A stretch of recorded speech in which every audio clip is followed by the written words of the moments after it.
I'm reading a book right now called A Short History of Nearly Everything by Bill Bryson. It's a digest of each great scientific discovery through all of history.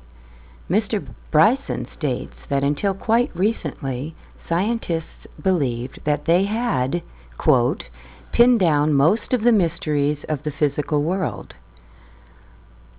If a thing could be oscillated, accelerated, perturbed, distilled, combined, weighed, or made gaseous, they had done it. As it turns out, however, the universe is, in fact, growing more and more mysterious and less pinned down all the time. For example, it seems that time has substance and shape. Time is a thing that is intertwined with space. Gravity, the force that holds us on the earth, is a result of the denting of this thing called time-space. The force that holds our atoms together is 10 billion times stronger than gravity. Light is both a wave and a particle at the same time.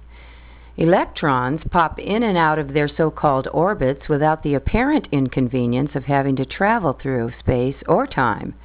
Matter and energy are two forms of the same thing. If we could free up the sum total of the energy locked up in, for example, one average-sized human, it would explode with the force of 30 hydrogen bombs. I'm not sure why we would want to try that experiment, but it is a wonder to think about. Some think possibly the universe is a great matrix of particles, or waves, as the case may be, all connected and apparently in constant and instantaneous communication.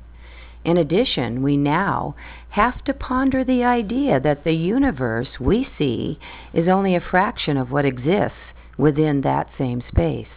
Scientists have recently calculated that as much as 99% of what makes up the universe is invisible to us. They call it dark matter and dark energy. The sci-fi notion of parallel or alternate universes is on the verge of being added to the textbooks, methinks. Unfortunately, we do think about the things that boggle our mind. We ate of that tree and opened up Pandora's box, and now suffer the consequences. Perhaps faith will prove to be the scientific discipline to bring about the dawning of a new age. Who knows? But this paper is supposed to address salvation history, so why am I dwelling on science? I suppose it is because that as I marvel at the wonders of the universe, my faith grows. It's my own personal spiritual catalyst.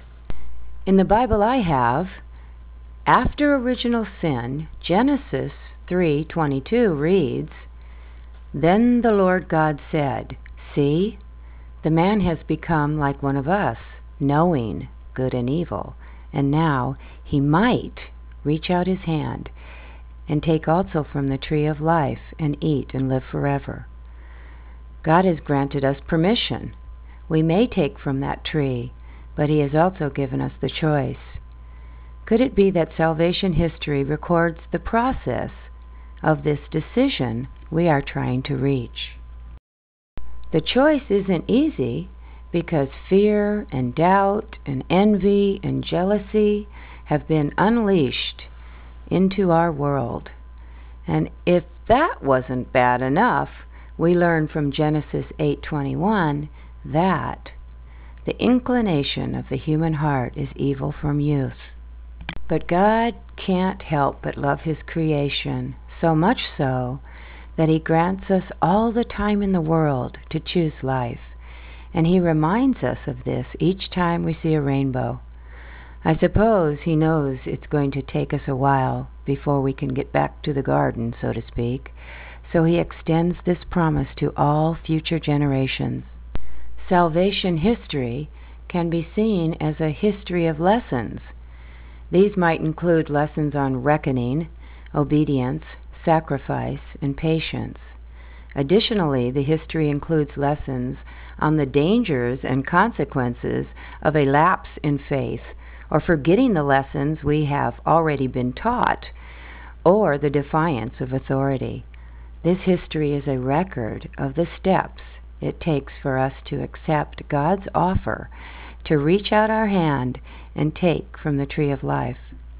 That's how I see it anyway right now.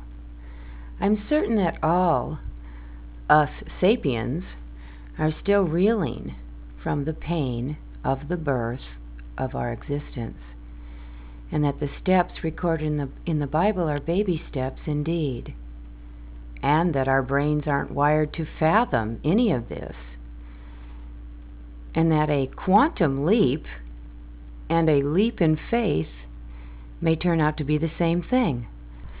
I guess I like science better than history, but salvation history, I think in a lot of ways, is both a beginning and an end.